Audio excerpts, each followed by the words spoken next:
Hello SGD, Sacred Geometry Decoded, and this will be part 7 in the series on Seshat, and with a focus on the Heb Sed Festival. So also we'll be using the Palermo Stone once again, this very important old document which includes, so there are pieces spread about. If the whole document was intact, that would be amazing, because for instance, we have a king's list on there, and of the remaining piece, so up here, what we have is earlier kings to the first dynasty. So not only that, Menes and Nama are listed separately, which often you'll find them said to be the same, but we also have King Scorpion, Ka, Irihor, and Scorpion the First, and that's the surviving pieces of that stone. The implication would be that there would be more going back, but so as a king's list on there, and so the Nama palette, which is usually described to say when officially civilization began in Egypt, with the unification of the upper and lower, or of upper and lower Egypt. Lower Egypt being northern Egypt next to the delta, lower Egypt, and upper Egypt being up the Nile or southern Egypt. But these are listed separately on the Nama palette. It has like King Scorpion. Here we see the compared to the Nama palette. We'll look at that a little bit later. King Ka. Okay, but the Palermo Stone, we see references to Seshat, the old symbol of Seshat, and there are also, so Seshat is also believed to be on King Scorpion and the Nama palette, because both of them have this 7-petal rosette, for instance there and there. It's not easy to make out, but I've done that before.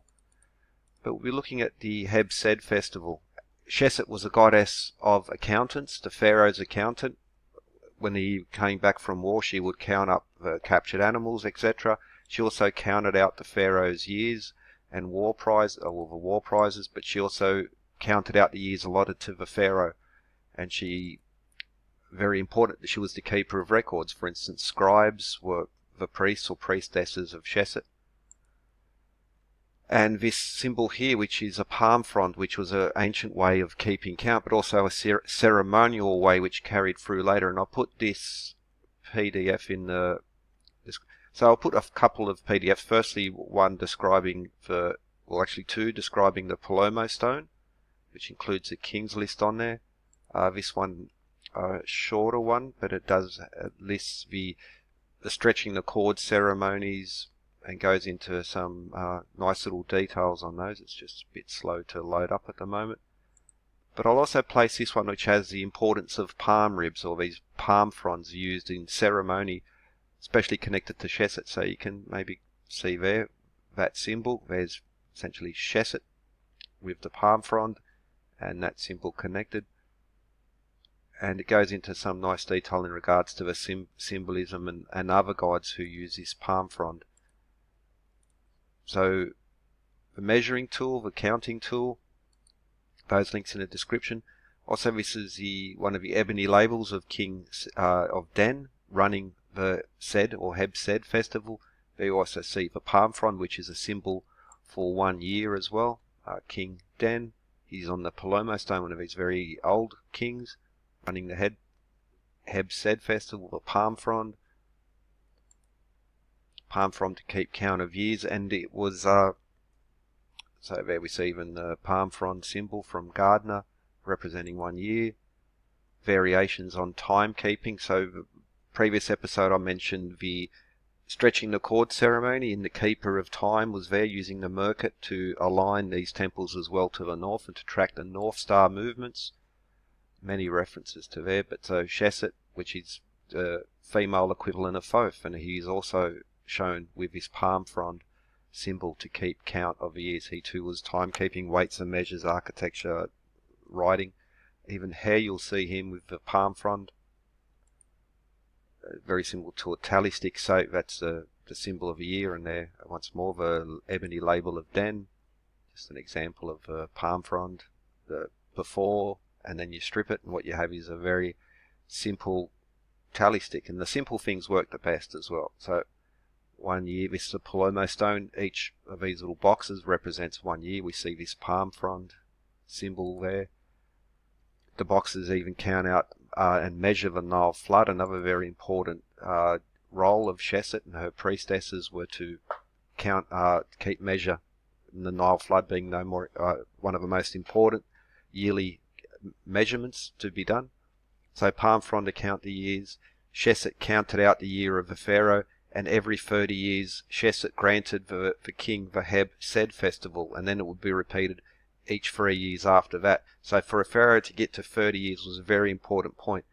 Along with raising the so Heb Sed was a reenactment, firstly, of the unification of North and South Egypt, also a redo of the coronation ceremony, such as raising the Jed, but also the pharaoh, the king, would have to run around the block. So there would be a ceremonial area laid out. He would have to run around that so many times to show that he was still vigorous. If there's some suggestions that there used to be a ritual murder of the kings when they weren't able to walk or do all the important roles, and this 30-year festival of him running around the borders to represent him enclosing the borders, but also to show that he was still vigorous and strong.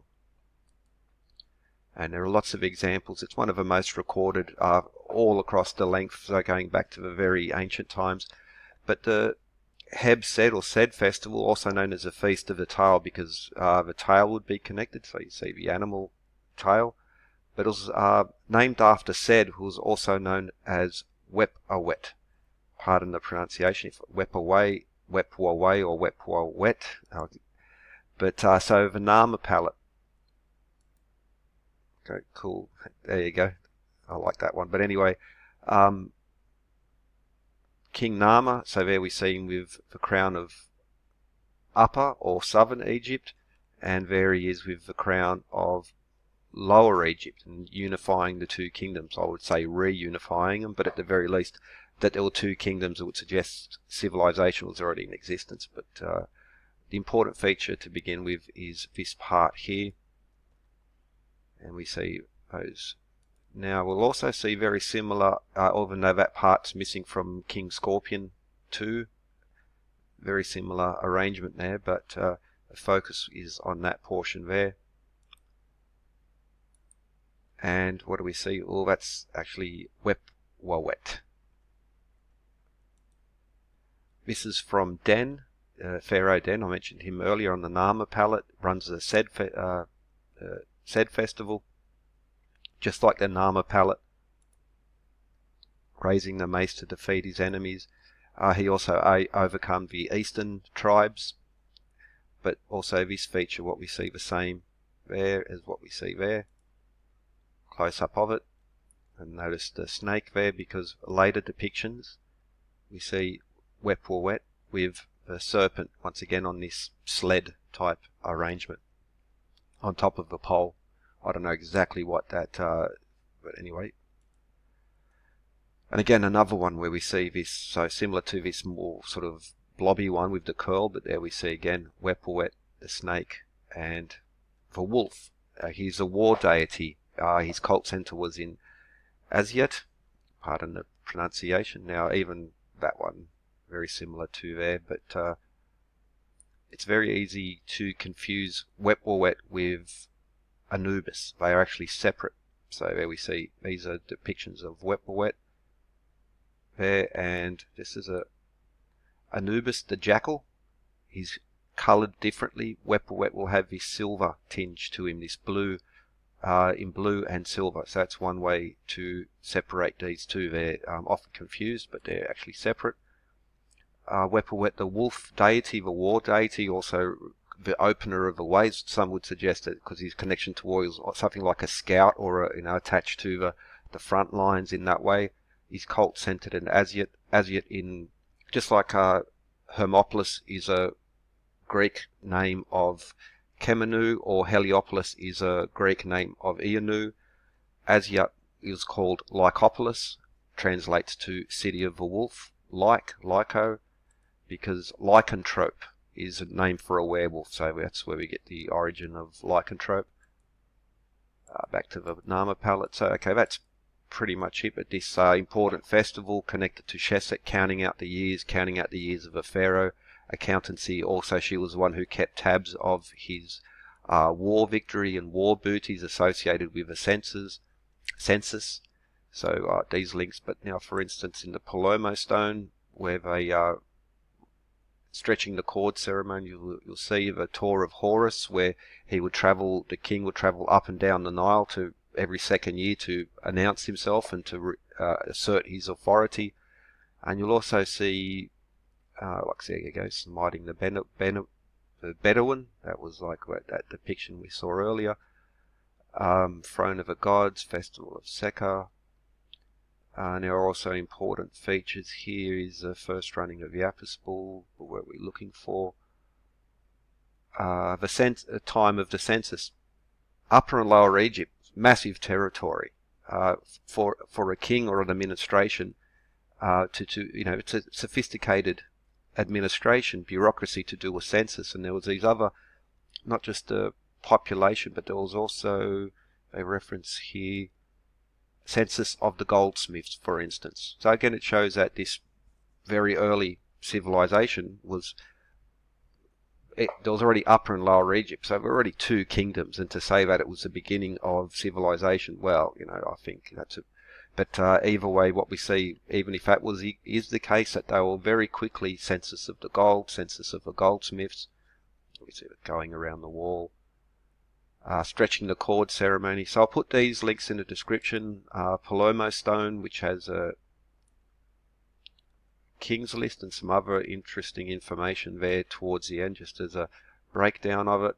And this one in regards to the palm ribs, which is an important feature symbolically in ceremonies, but especially in Seshat accounting, and whatever's connected with Seshat is connected with Thoth, gods of knowledge, wisdom, science, architecture, etc. So those links will be in the description, and there is a playlist for Seshat of all the previous episodes in this series, and all connects to Heliopolis and the Ben Stone as well in various ways. Again, we see the palm frond, Heb Sed Pavilion of Sesostris I. So this Sed festival goes back quite some time.